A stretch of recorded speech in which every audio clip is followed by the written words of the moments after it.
You are what you eat. We've all heard it, but is it really true? Mariana Sheppard is a nutritional therapist who didn't start out in clinics or classrooms. She started with a personal struggle. First, her own health, then her newborn child's. Modern medicine offered answers, but not solutions. So she went searching, and what she found changed everything. What began as a mother's curiosity turned into years of study and a deep dive into the gut microbiome. That vast universe of over 1 trillion microorganisms living inside us. And here's the twist. Those tiny organisms may hold the key to everything from ADHD to asthma, mood swings to digestion, even your child's sleep.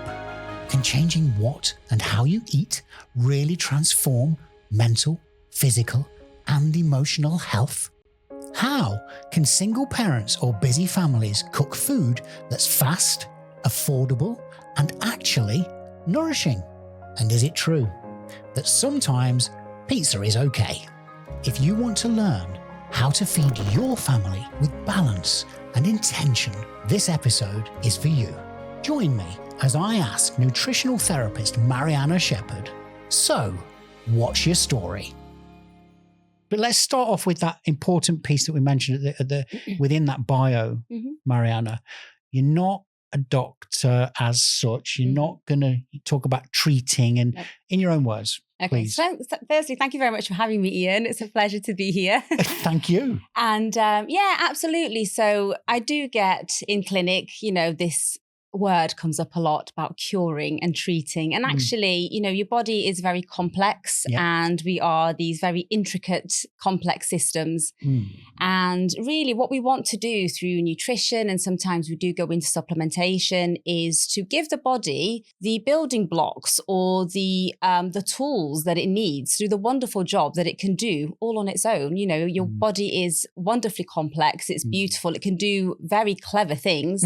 And our job really as, nutritional therapists, is really just to help you, and in my case, I see a lot of, parents with little ones. So it's to help the parent to, how can we modify the diet, their environment to really support their bodies in doing the wonderful job that it can do all on its own. Yeah, thank you for that. And I want to add this as well, because we're going to talk about this, aren't we? Because we spoke about this off air, because, one of the things you'll hear me say in the intro there, and then also amongst my questions today are going to be, how can people manage a healthy diet with a busy schedule? And we spoke about this. Big one. Yeah. We spoke about this because you're a mother of 3. You've got a thriving business. You're a wife. You've got your own social life and everything else. Let's just say at the head of this, it's okay to have a Mackie D every now and then. Right? So I live in the real world. And when I started on this journey, I was probably a lot like, a lot like my peers, really. You become a bit of a purist. So it's like, you can't have this and you can't have that. And then you get these incredibly frustrated children in the house who are then, going to people's houses and going, why can't we have Cocoa Pops or, whatever it may be. Yeah. And as the children grow, I've got this, wonderful 15-year-old, 13-year-old, and then a 4-year-old who's nearly 5. So there's a kind of this spectrum of age in my house at the moment. And I've got very little control over what, the teenagers now are eating, a bit more control of what the little one's eating. So back to your question, can they have a Mackie D's every now and again? Well, yes, of course they can. Every now and again, they have a Domino's, especially if there's friends around. But there are, and we can get into this later. Other pizza brands and other burger Absolutely. brands are Sorry, I shouldn't mention brands. But just to say, there are tips and tricks, that I'm happy to share with your listeners about how I address this, with my children, because it is about finding balance. Absolutely. It is. And I think that's for all of us, right?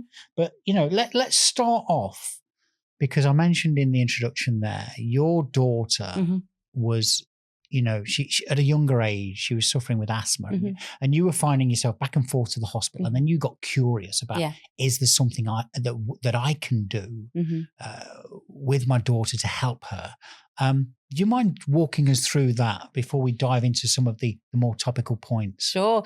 So I was severely asthmatic as a child, in and out of hospital as well. So there is this genetic trait. Right. So asthma, hay fever, and eczema, they are what we call atopic conditions. And if one parent, or if it's in the family line, then it's quite likely then you can pass along 1, 3, none, to the children.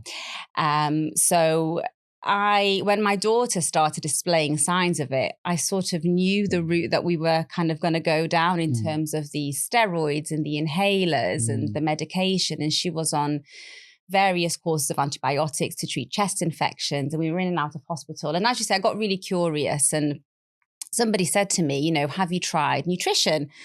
And I was thinking, it's a chest infection. What's the gut got to do with it? Like, what's food got to do with it?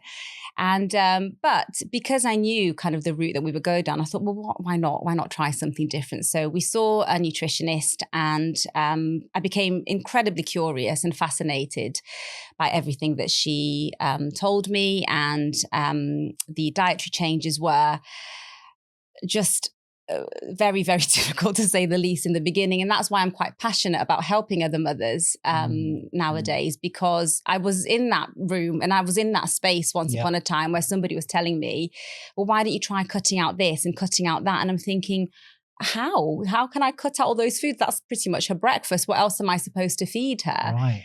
And step by step, we kind of put the protocol into place. We put some supplementation into place. And within a year of working with this nutritionist, she was discharged from hospital care. So she went from having a pediatrician with constant checkups, from having open access to the children's ward because we were in there so much. And all I had to do was just call up and say, I'm on my way again, to her just having this maintenance protocol now. So she's 15. She's still under the asthma care nurse with her doctor, with our GP.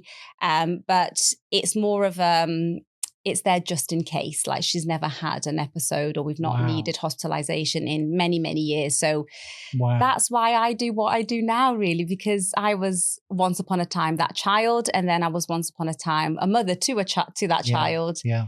And I just hope that I can help other people, to make their journey a little bit easier if I can. Thank you so much. Isn't that amazing? And we spoke about the gut. I it's not my thing. It's commonly called the second brain. Why is that? And what is this microbiome thing and the importance of it? Because again, there's a lot of science behind this. But try and break it down for us if you can, Marianne, into terms that we're all going to understand, including me, obviously.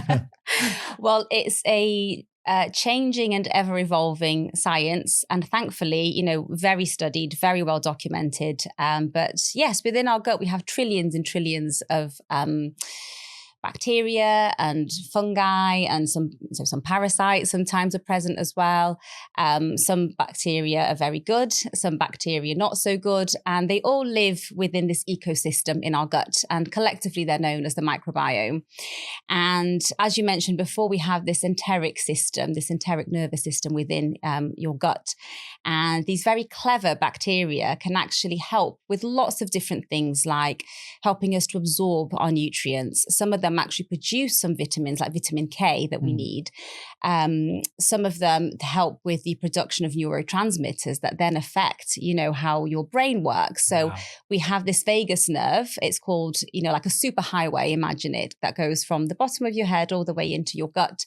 And it kind of provides this bidirectional highway for bacteria to communicate, and this constant feedback loop. And so the easiest way I found really to explain to my clients is when you get butterflies, when you're nervous, or when you're excited, you get that feeling in your tummy, those butterflies in your tummy. And that's a very real and physical expression of how your gut and your brain are interacting at that moment in time. Wow. So does that therefore mean then that some associated illnesses, I mean, you spoke about asthma and the correlation between diet and gut health and everything else.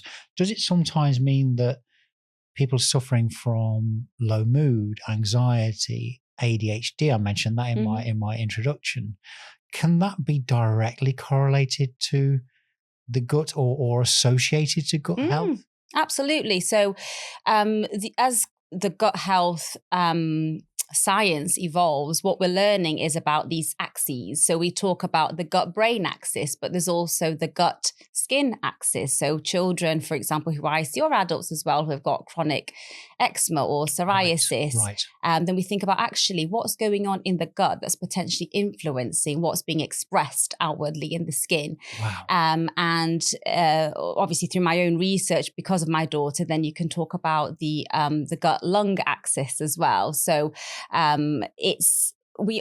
sometimes I think that we forget that we are one body and our systems are very complexly linked and intricately linked. And it's not just, what happens. I can't remember now the name of the person who said this, but, your gut is not Vegas. What happens in the gut doesn't stay in the gut.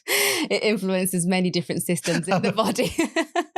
From that famous saying, what happens in Vegas stays in Vegas. Yeah. Is that where that's good? Yeah. That's where that comes from. Right. The name of the person who said it escapes me now. But yeah, he said, your gut is not Vegas. What happens in the gut does not stay in your gut. No. And I said, didn't I? I said, and I'm pretty sure you gave me this. I think I'm sure I nicked it from somewhere, which is you are what you digest. Yes. Because we hear that it was you, wasn't it? It was me. I can't take credit for coming up with it, but I read it somewhere. Yeah. So we hear this, you are what you eat. Yeah. But actually, you are what you digest. Mm-hmm.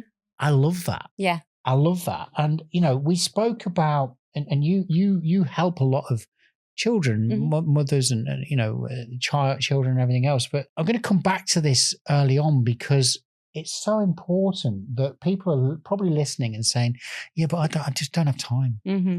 I'm sorry, I don't have time. A lot of people are aware that processed foods are not that good for you. In fact, they're not good at all for lots of reasons, which you're going to help us with. Mm-hmm. But what about this when you hear people say, and you were there, I was that mum. Yeah, I'm too busy. Yeah.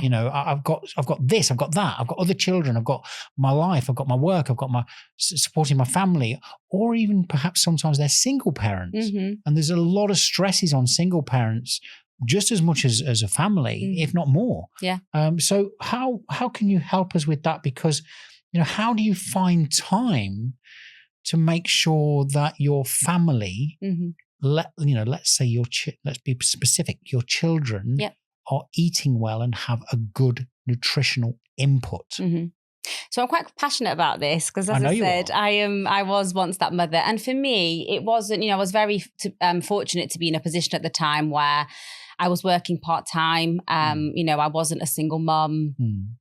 So I wasn't in those positions. But I think for me, what was lacking is that just that motivation of like, well, what am I supposed to feed this child? It's that lack of information at the time, I suppose. Yeah. Not motivation really, because I was motivated to help my daughter, but it was more like, oh my gosh, what am I supposed to feed her? Really is take it one step at a time. And that's what I always say to my clients. I read a fascinating book recently called Atomic Habits, and it talks about the importance of small changes gradually over time, as opposed to saying, I'm going to change everything. That is it. I'm going to clean the cupboards out. I'm going to change everything that, is in my house at the moment. That's not realistic. And very quickly you'll find that you become demotivated. So for me, what I did was just starting with, I mentioned before, breakfast. What can you do? So don't focus on what you can't do. And, don't focus on your lack of time. Don't focus on what's not available to you. Focus on what is there and what is available to you. So for me, for example, I was told or asked to remove gluten and dairy from my daughter's diet simultaneously. And at the time, she was having, a cereal brand with milk. And I'm thinking, well, yeah, or toast with butter. And I'm like, well, what am I supposed to feed her? And so it was that small step of actually, at the time, I'm not a big porridge eater, so I didn't like porridge. But I looked at some recipes thinking porridge, okay, so porridge, buy some gluten-free certified oats. What can I add to that porridge? What can I do? So it was just that one step. What's that one thing that I can do that's going to help? And then we built from then on. Yeah. And the other thing that I would say is grab time, especially for the parents, that are time poor is grab that time when you do have it. So if you're already making dinner, can you batch cook? Can you make, can you double that recipe and then freeze some? Yeah. If your children, for example, on a Saturday afternoon and it's not very nice weather and you're in the house and you're stuck for something to do, can you bake some cookies with them? Can you make those cookies a little bit more nutritious? Make it interactive, make it play. Exactly. I like that. So that would be what I would say to those parents. Let's talk about ADHD and other issues. Okay. There is a correlation between dietary input. Mm-hmm. I'm going to keep using this word input. Okay. There's this sort of like what we're putting in, what we're digesting, as we said. Yeah. Help us with that, Mariana. Because you've got a lot of experience in these areas with younger people as well as adults. Mm-hmm. But there is a correlation, isn't there? Yeah, absolutely. So if we think about the fact that, let's take ADHD, as you've just said, the brain is buzzing. It's normally this nervous system that's dysregulated. It might be the person or the child who is twitching. They can't quite sit still. Sleep might be an issue. They might fumble their words because their brain isn't quite keeping up with, or the thoughts aren't quite keeping up with what's coming out. And if you now imagine taking that person and feeding them fizzy drinks and a packet of crisps, that's going to give you, or a load of caffeine, that's going to give you even more of a buzz. So you take a nervous system that's already on fight or flight and high alert, and you feed it more sugar and chemicals and processed foods. Yeah.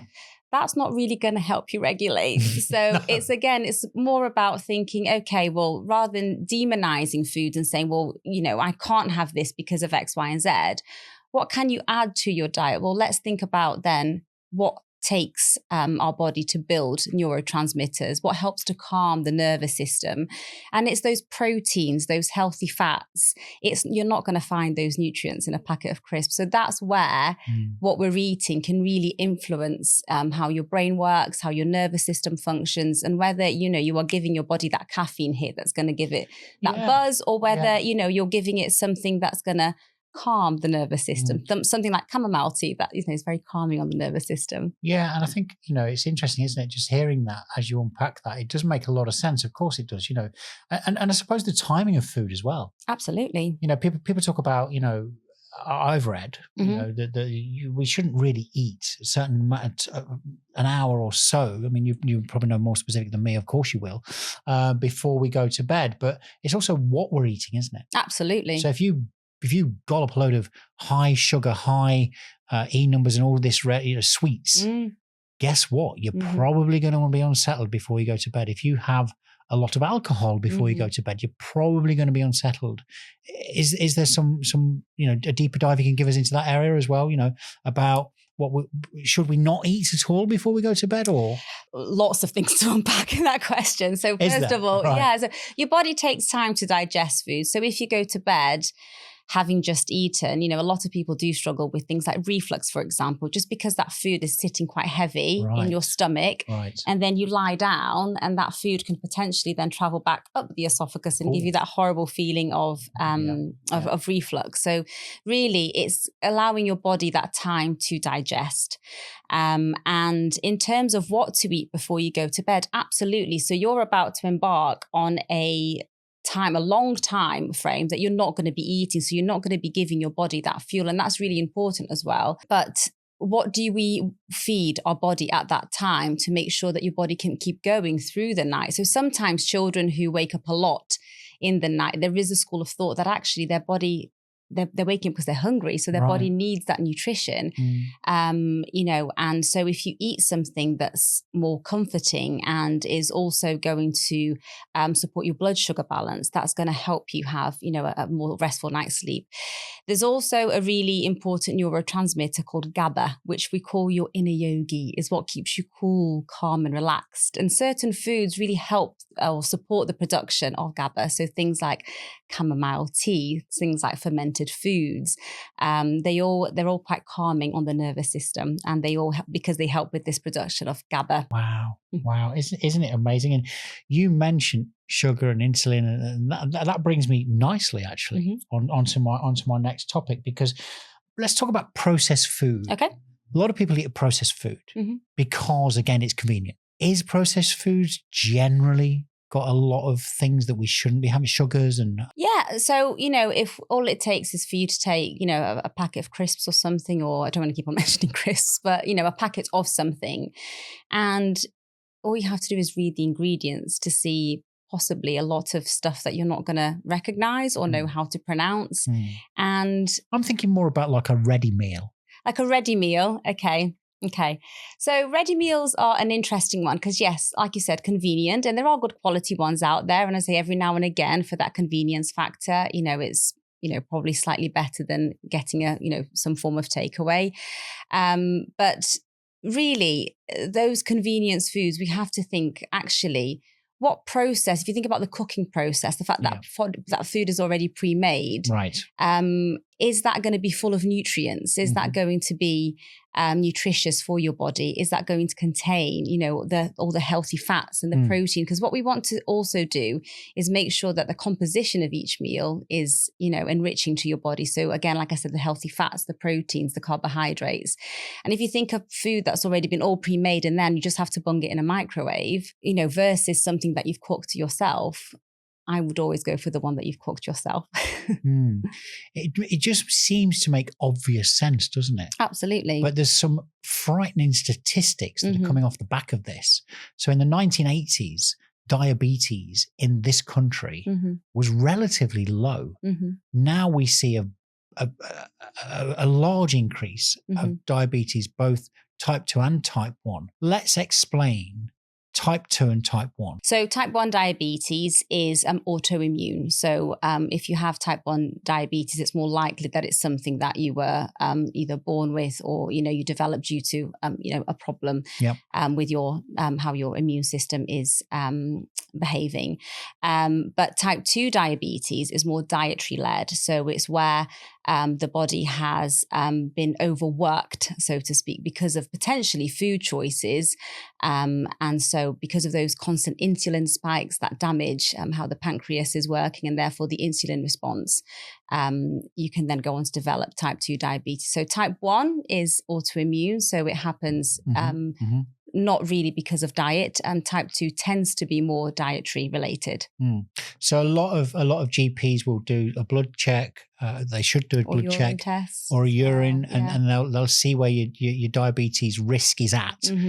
So is there something that we could do if you're sort of, you're advised by a medical profession? Look, you're getting a bit risky. Because they're measuring for all sorts, aren't they? But it's really insulin and how that's processed. But is there something that we could do to control, reduce, or if you are type 2 diabetic, even kind of like eradicate it? So in the simplest of and very crude way, when we eat something, your body then obviously digests that and your blood sugar rises. It's not safe for your blood sugar to be high for a prolonged period of time. So insulin then comes in, and that's the insulin then helps to bring down your blood sugar. If you eat something that is very carby rich or refined carbohydrate rich or very sugary, you're going to get a very quick insulin, you're going to get very blood sugar rise, and then insulin's going to quickly come in, and then it's going to drop your blood sugar very quickly. And those spikes and those kind of big peaks and troughs is what causes the your blood sugar to become dysregulated. So your body then has to keep working, because when your blood sugar drops, you're then going to become quite hungry, and you're going to want that kind of next craving, or you're going to maybe develop that next craving for that sugar spike. So you're going to get this kind of up and down. And by the way, in children, we see this a lot alongside emotional dysregulation. Goes quite nicely alongside the blood sugar regulation. When you eat foods that are rich in protein and healthy fats, so we're not demonizing carbohydrates at all, and we're not saying they're bad. We're just saying they have to make part of a bigger picture. So when you eat foods that are rich in protein and healthy fats, they help to slow down that rise in blood sugar, and therefore you get that steady reduction, in the blood sugar. So it helps to regulate your blood sugar as well as your emotional regulation. With children, we see that they become a little bit happier and a little bit more regulated when meals contain a good source of protein, healthy fats alongside the carbohydrates. So you were talking about diabetes then. Again, it's just trying to control those insulin spikes, and we can help that with dietary means by making sure that, the composition of your meals are supportive of that. So it can be regulated, it can be managed. Managed, absolutely. Absolutely, yeah, there you go. So, I mean, again, I'm interested in sugars because there's this, again, increase in popularity of taking a diet or a low fat or this and this and this. And my understanding is that, and I often think about my grandmother, to be honest, because she lived till she was 96. Okay. And I would often see her eating things that today society would say, oh my God, really? It'd be full fat this and full fat that. And, she swore by it because her simple understanding was the body needs good, healthy fat. Absolutely. There you go. You heard it here. You heard Mariana say absolutely. So let's look at that then, if we may, because there's low fat, there's zero this, there's that, sodas and drinks and foods. And do we need a bit of full fat? We do. So when you take away the fat from a food, manufacturers have to add something in to make it palatable, to make it still yummy and delicious and the texture. So again, going back to the processed foods, again, you're taking away something that's whole and that's come from nature, and you're industrializing it, so to speak. Yeah. And then your body all of a sudden goes, well, hang on a minute, where's all that goodness? So full fat milk, for example, contains lots of nutrients that we need, things like vitamin D, iodine, cheeses, butters. They can be not so much butters, but definitely cheese, a source of protein, a source of healthy fat. Every single cell in our body is covered by a lipid layer or a layer of fat. Wow. So we need those fats in our diet to help maintain the structure of our cells so they can communicate effectively with each other.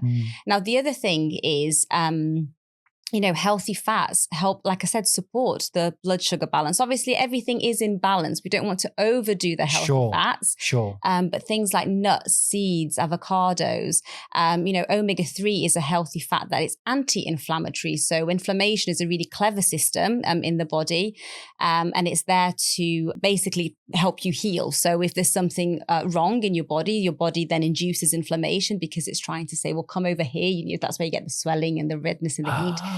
But then like a bloated stomach and things like that as well. So sometimes, So sometimes the gut can be inflamed, absolutely, and you can get the bloating. Or for example, if you think about eczema, you go on the itchiness, the redness, that's all a sign of inflammation. Wow. But you need the anti-inflammatory component. Again, like I said in the beginning, your body's very clever. It has these backup systems.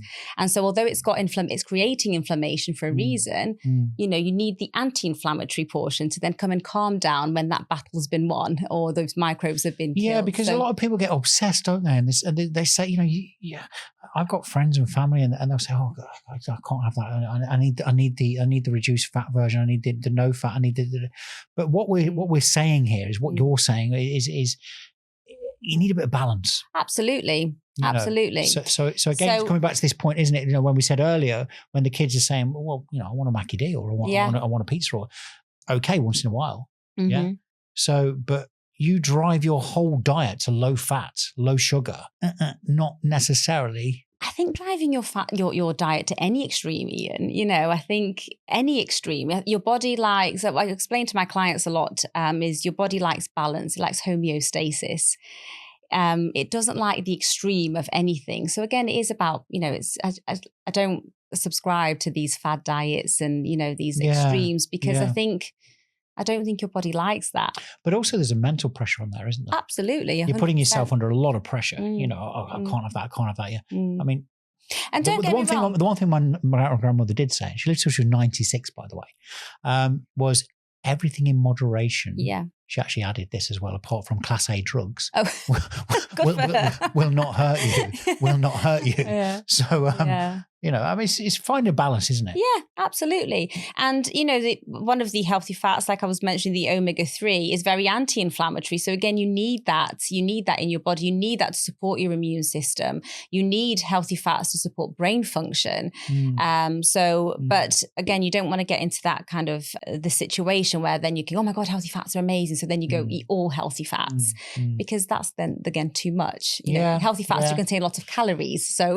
I think it's nice. I think it's nice to hear a nutritionist, an expert, talking about balance, because you've said it there. You're not really, you don't advocate fads and this and that, because we've all seen it where there's 1 minute it's this and then it's that and then it's that. That's not good for you anymore, and now that's good for you. Yeah. So it gets confusing, doesn't it? It gets confusing. And can I just caveat that, Ian, with sometimes people do come in with an issue to clinic, and we do have to say, okay, well, it sounds like your body isn't reacting very well to X, Y, and Z food. So it might be dairy, it might be gluten, it might be eggs with some children. With some children with eczema, it might be peanuts, for example. Right. And then we say, actually, let's just try to remove that food for 6 weeks and let's see what happens. Let's see how the body responds. So sometimes we do have to be a bit extreme, if you like, in terms of removing a food group. But too often now in clinic, I'm seeing parents, because of all the information online, come in and the child is this free and that free. And I'm thinking, what is this child eating? And actually my plan is then to go, well, what can we add back into this diet to make it nutritious? Yeah, it's fascinating. Fasting. I regularly fast. Okay. I regularly fast. In fact, I don't find it very difficult. Okay. Because if I think about where I leave food and then re-enter with food, after my evening meal, which was normally around 7 o'clock, I don't eat food again until into the following morning. So I'm an early riser. So if we say 7 o'clock last food, I don't really look at food again or digest food again until 8, 9 o'clock the following morning, which means I've had a good 12-hour plus break from food. But some people talk about fasting for 24 hours, 48 hours and beyond. What is the benefit of fasting? Should we all do it every now and then? And, how long for? Okay. Can I ask you a question first? Yeah, of course. How do you feel when you fast? I feel good. You feel good. Okay. Yeah. Having a period of time of not eating is actually really important. So there is this process called autophagy, which is cellular cleanup. So when you're not eating, your body can then, instead of focus on digesting a food, it can then do a little bit of a cleaning up process in your body. And so that's really important. Your body can then, your immune system can then regulate a little bit better. There is some evidence to say that, when you fast, sometimes it can help people to regulate their blood sugars for a period of time. Okay. Now, prolonged fasting can be a little bit difficult. Certain people definitely shouldn't do it. So if you're breastfeeding or if you're pregnant, you shouldn't do prolonged fasts. So I would say that there's a lot of evidence around that 12-hour window that you've just mentioned, that overnight fasting. I think that's ideal. That's very good to give your body a rest. But any further than that, for some people, it works really well. My dad loves fasting. He, is an advocate for it. He feels really well. He talks about his mental clarity. Wow. So for him, what sort of timeline does he? Like you. So he would stop his evening meal quite early on, around about 7 o'clock, and then he might not eat till like 11 the next day. Sure. Okay. So for him, that works really well. If I try to do that, Ian, I will crash out and I will be mean to everybody in my house. Like it just does. I've tried. So I need to. So isn't it interesting, the word breakfast, because we are breaking the fast. The fast, absolutely. That's where it. That's where it comes from. Yeah, that's where it comes from, right? Yeah. So breakfast, breaking the fast. Yeah. It's, we've just joined the two. So you're not. I'm a breakfast person. I love breakfast. I have to eat first thing in the morning. But there is, and the reason why I asked you how you feel when you fast, again, my husband loves fasting and he intermittently does it and he loves it. Again, talks about feeling clean and lean and, the mental clarity. Jordan works out a lot. He works out a lot, yes. Jordan's Mariana's husband. My husband, yeah. So he works out a lot. He's in great shape. He, looks after himself. So he loves it. But he likes fasting. He does like fasting. As women, we have very complex hormonal systems. And it has been documented that for some women, it's not as good fasting. And because of how our hormones work, it's actually quite dysregulating to do prolonged fasts. So that, beyond that, 10 to 12 hour window. So I know that for me, if I don't eat between, 7 p.m. and 11 the next morning, I will get very jittery. I will get very hangry. And yeah, I like that. For my mental clarity. You just said hangry, didn't you? Absolutely. Yeah. Angry. Yeah. I love that. I'm not very good without food. Well, again, here's that balanced viewpoint. That balance and find what's right for you. For you, absolutely. That individualization, that's what I love about what I do. And that's why I love working with clients one-to-one. It's finding out what works for you. I want to talk about this a little bit more. The microbiome, it's highly complex. It is. There's what is there? I wrote it down, didn't I? So many trillions of microbes, of microbiomes in our gut. Is there a way? And obviously, look, if you're struggling with your nutrition, if you've got some health issues, and please see a specialist. Absolutely. And Mariana is well worth visiting. I can tell you for sure. But is there a way that we can perhaps? We spoke about fasting. It can be healthy for us. It can give cell generation. It can give clarity, but it's not for everybody. But is there something that we can do as individuals for our microbiome health as I don't like the word generalization, but is there something that we can do to help ourselves? Yeah, absolutely. So, or a few things. A few things, absolutely. So we know that, for example, yeast, so candida funguses, they feed on sugar. They love sugar. So they thrive in an environment where there is a lot of sugar. And they're also what we call opportunistic. So in your space, there's only so much in your gut, there's so much space for bacteria to grow.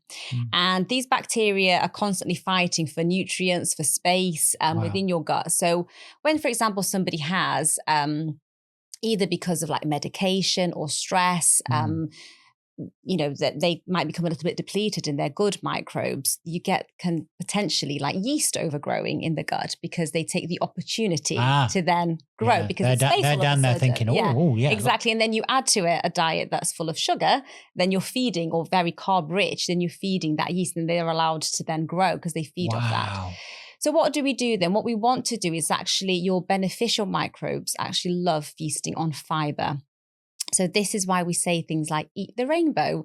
So the fiber that we get in your carrots and your turnips and even things like beans and pulses and nuts and seeds, they all help to feed different strains of bacteria in your gut. And that's what you want. You want diversity.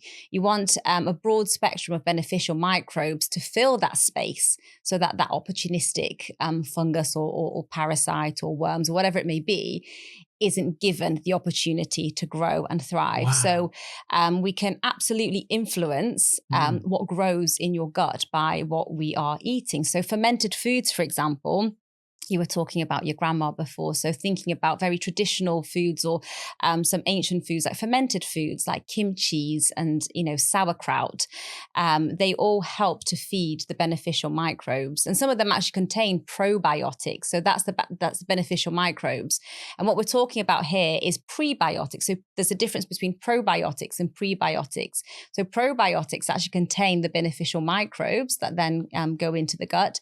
Prebiotics are the food that feeds the beneficial microbes, and that's your fiber. So that's all the lovely fruits and vegetables that we eat. I think just listening to this whole episode so far, and just those pieces you pull together, it'd be very easy for a lot of people to go, but I'm thinking this is bloody complex, right? so I need an expert to help me on this. So again, I'm always keen to let the listener know that you can do a lot of things yourself. Absolutely. You can go online, you can look at what's or read some books, and some great books out there. If you're let's just backpedal. Mm-hmm. There's trillions of microbiomes. To get it right, if you're suffering from something, go and see somebody who this is their specialist area. This is their specialist area. I liken it to, if your car goes drastically wrong and you're not a mechanic, you take it into a garage. Yeah, absolutely. We spoke about sugars, we've spoke about fast food, we've spoke about processed food, the effects it will have on your microbiome in potentially a negative way. Mm-hmm. But what are your top tips if we can? And look, let's just be honest. We're in a podcast episode where we're going to be together for an hour. What you've learned is years and years of education. It's an ongoing process for you. We can't give categorical advice. It's a generalization that we're giving here.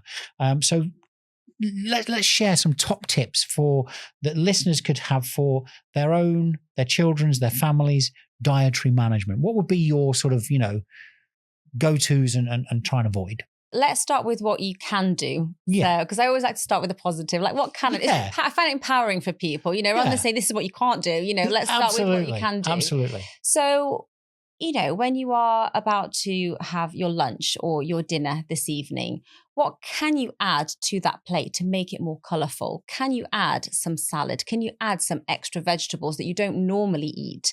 Can you actually swap that bar of something that you're about to have for your snack for a piece of fruit with like an oatcake and a nut butter? Let me interrupt you for 1 second because there's something we've not spoken about, and I think this is a great time to put it in. Yeah. Some people think to eat healthy costs more. No. It doesn't, does it? It doesn't cost more. I mean, listen, I'm not going to, I can't sit here and say it's not going to, be an investment of your time and things like that. But if things in terms of money, yes, if you're going to buy organic, if you're going to buy, going to shop in certain places, it might be more expensive. But we're just listening to you then saying have some more greens on your plate, some vegetables. Yeah. That's not expensive, is it? But if you just shop down the aisle where your fresh fruits and vegetables are, it's not going to be an expensive ordeal. And, buy things that are on offer. And with fruits and vegetables, chop them up and freeze them when you get home. Have them in your freezer ready to pop it in a smoothie. Top tip. Or, just to cook. Again, it's that forward thinking, it's not just about what I'm going to do now. Because listen, if you are just going to rely on, that being quite reactive, it's going to be very hard. It does require some planning. It does require some forward thinking, especially if you're at the beginning of the journey.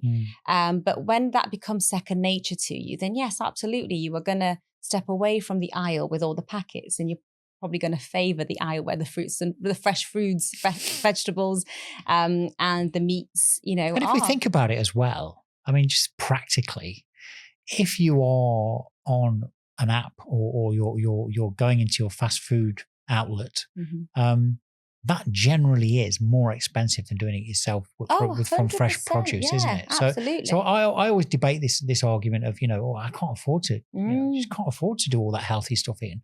Well, no, I hear you. If you're shopping at an expensive supermarket or it's organic, and it can start to spiral. But back to this. Sorry, I interrupted you then, but I just thought it was a really good point to make. Yeah. So back to this top tip then. So when you've got your plate or looking at what you're eating, think about, can you add add something else? So for example, one of the things that I started to do in my house is, so I grew up in Brazil, and rice is like our staple diet. So it's it's to the Brazilian, the rice is what the potato is to the British. So it's kind of on our plates a lot.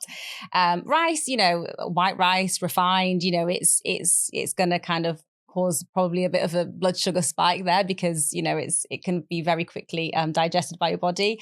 So what I tend to do now at my house is add quinoa when I'm cooking. So quinoa is a little seed. It looks a little bit like couscous, but it's actually a little powerhouse of protein. Wow. So I just add some quinoa because when it cooks, it's pretty much transparent. It just mixes in with the rice. The children don't see it. So again, very simple thing, like what can I add to this meal that's going to make it more nutritious? The other thing is just add more protein to your diet. We're talking about the importance of blood sugar balance, of reducing that refined sugar, carbohydrate intake on its own. So, talking about that, in the morning, rather than cereal, can you have some eggs? The humble egg that contains so many nutrients, that contains choline, which is really important for brain function. Wow. It's a source of protein. And you can do eggs so many interesting ways. So many different Scrambled, ways. Absolutely. Boiled. My middle child will have an omelette, but will not touch a scrambled egg. No way. So, there are ways around it. Some children love dippy eggs. Some children can't stand the sight, or some people can't stand the thought of a runny egg. Yeah. But it's very versatile. There's so many things that you can do with it. So how can you add more protein to the food that you're eating would be one other tip of mine. Yeah, and as we said, we could probably do a whole other episode on just specifics of meal and everything else. But again, please go and see a nutritionist, because they can transform the way you feel, the way you are, the way your body is. We're not touched on tiredness and fatigue, and there's loads and loads of areas that again a specialist can help you with. Mariana, I'm dying to know. Yeah. You made this decision many moons ago, because we didn't say at the start, but you've not always been a nutritionist. No. You're a marketeer, and so. But why do you now continue to do what you do? You're fascinated by it. You're learning all the time. You're getting so much better. You've got so many. You're considered an expert in so many areas. You've got case studies of incredible journeys with clients of success. But why do you continue to do what you do? Why do you do what you do? I think for me, it goes back to those many nights in hospital with my daughter, and just that desperation of like, when is this going to end? And seeing her, struggle to breathe literally because of the asthma, and and being pumped with medication and antibiotics and some, obviously, medication is life-saving, and it saved her, in many, many ways. But seeing her thriving now, and seeing kind of how her journey could have looked very differently, I think that's what really keeps me going.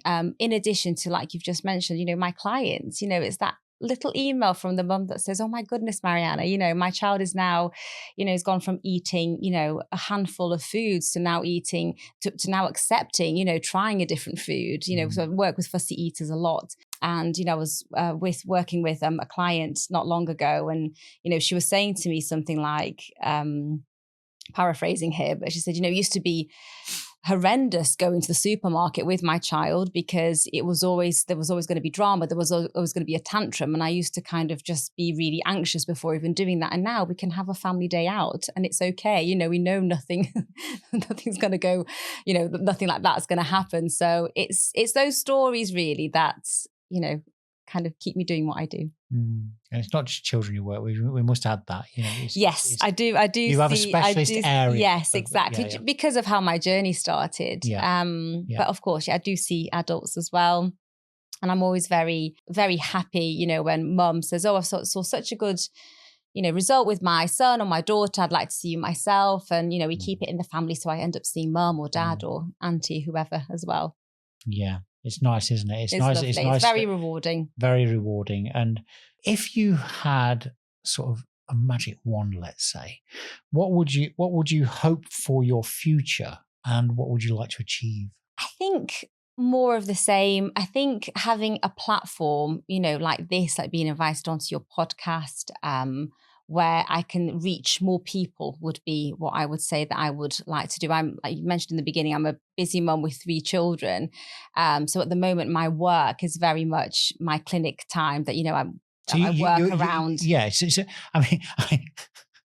I nearly said that you practice what you preach, but I was going to say something else. I was going to say you eat your own, advice, and then it sounded too cheesy.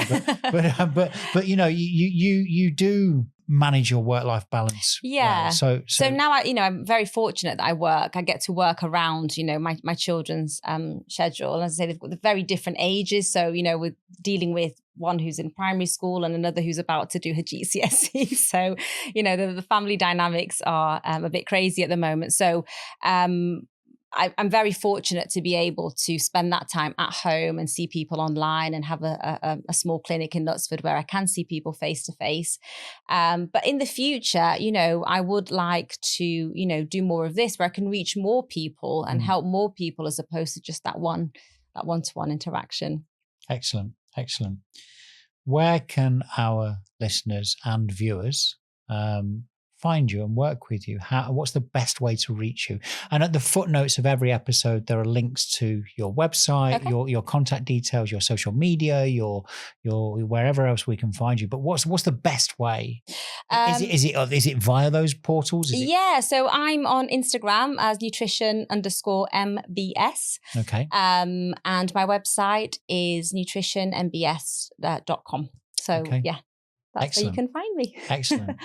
I've really enjoyed this and for quite selfish reasons as well, because as we've spoken about, I've had my own challenges with my gut health, microbiome and everything else. And for lots and lots of reasons, that's a whole other episode that we can probably invite you back into. Yeah, absolutely. I'd love to. Thank you so much for today. It's been my really, pleasure. Really interesting. And I've learned many things as well. So thanks very much. So there we go. Another episode of So What's Your Story and talking about the gut health today and with our amazing guest, Mariana Sheppard. See you soon. Thank you. Thank you very much.